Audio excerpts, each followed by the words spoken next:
सबसे पहले तो आप सबका बहुत धन्यवाद करता हूं। दोनों हाथ जोड़कर शीश झुकाकर आप सबको प्रणाम करता हूं कि आप सब लोगों ने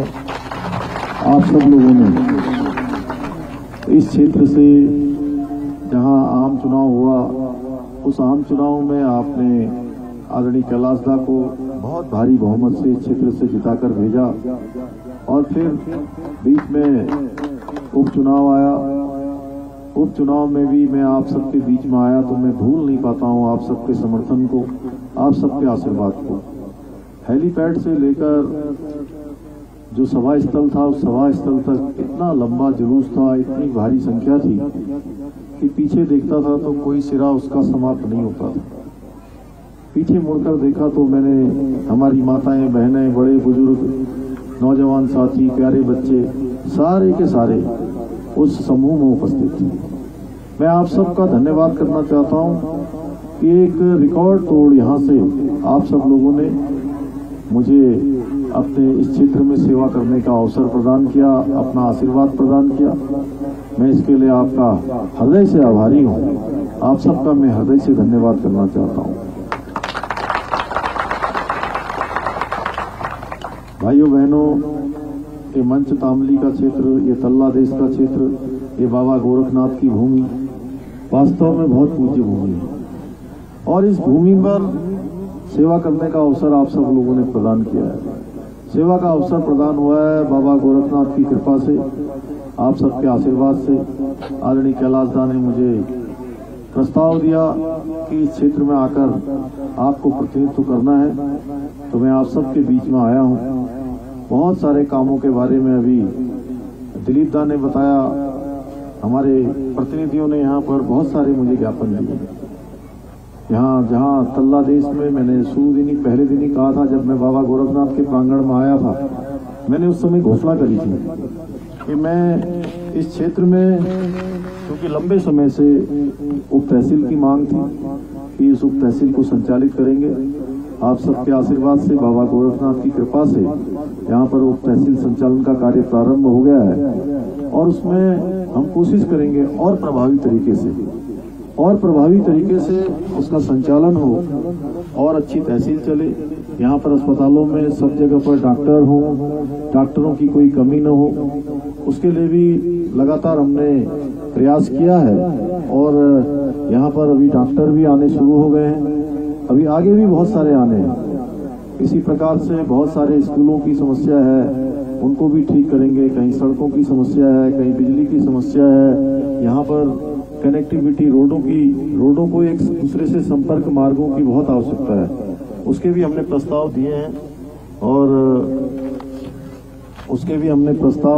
दिए हैं उन सब प्रस्तावों पर काम हो रहा है।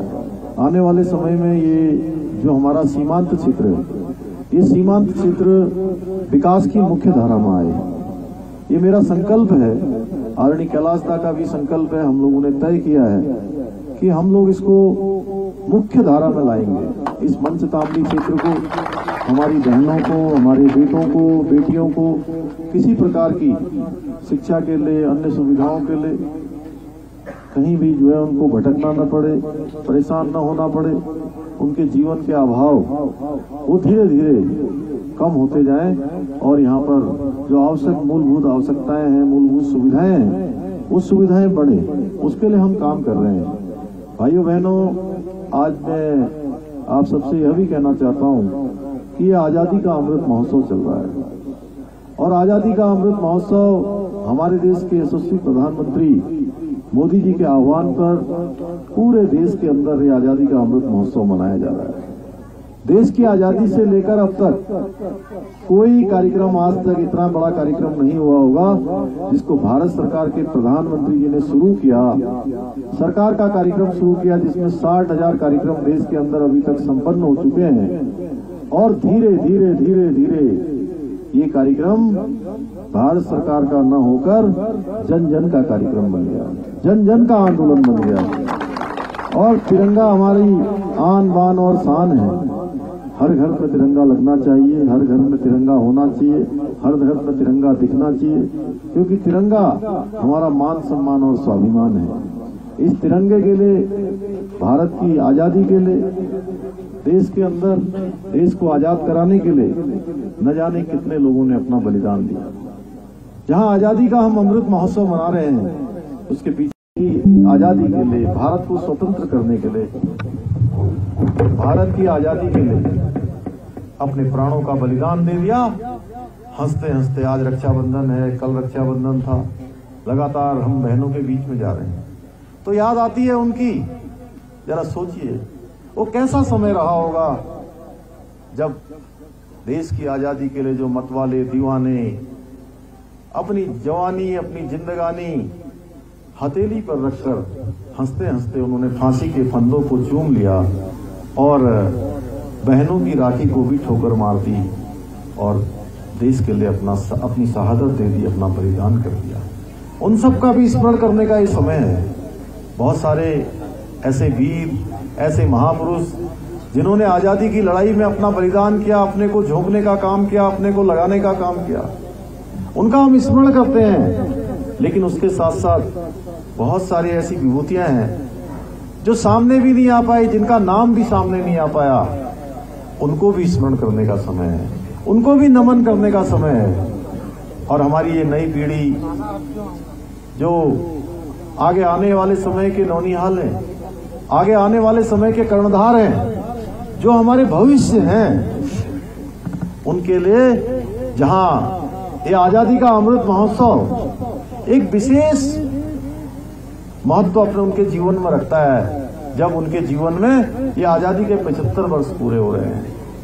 और आज से 25 साल बाद 15 अगस्त 1947 के जब 100 वर्ष पूरे होंगे, 2047, 2022 में हम अभी 15 अगस्त 2022, 15 अगस्त 2047, जब हम पूरे 100 साल पूरे करेंगे, इन 100 साल और इन 75 सालों के बीच का जो कालखंड है उसको अमृत काल नाम दिया गया है।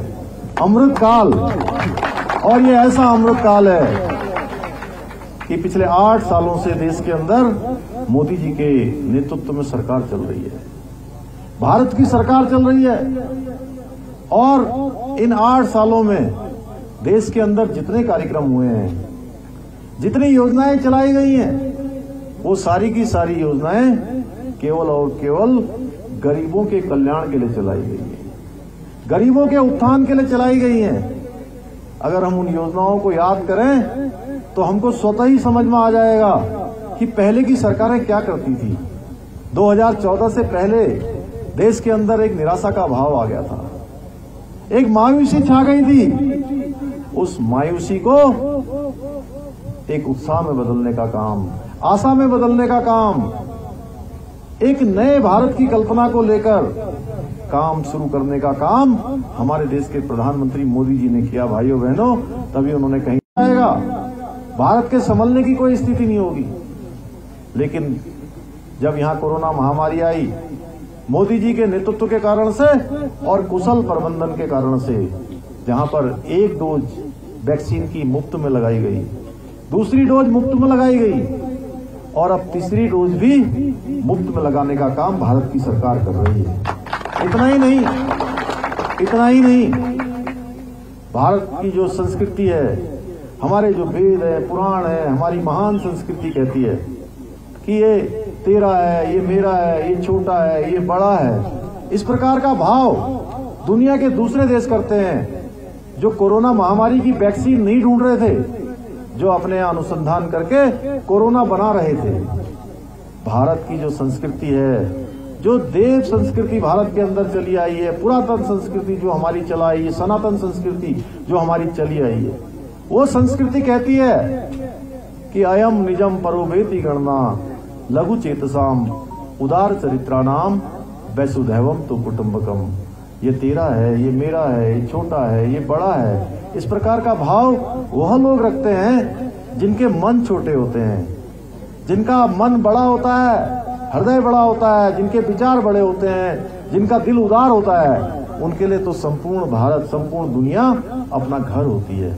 और इस बात को चरितार्थ किया भारत की सरकार ने। भारत की सरकार ने कोरोना के समय में केवल यही नहीं, यही नहीं 3-3 डोजें लगाई गई, दुनिया के दूसरे देशों को भी डोज देने का काम हमारे देश के प्रधानमंत्री मोदी जी के नेतृत्व में हुआ और 20 करोड़ से ज्यादा डोजें दुनिया के दूसरे देशों को भी देने का काम हुआ भाई। इतना ही नहीं, किसी के घर में खाने की कमी न पड़े, हर किसी को 2 समय का भोजन मिले, बिना चूल्हा जले कोई घर न रहे, कोई भूखा न सोए, भूख के कारण से किसी की जान न जाए।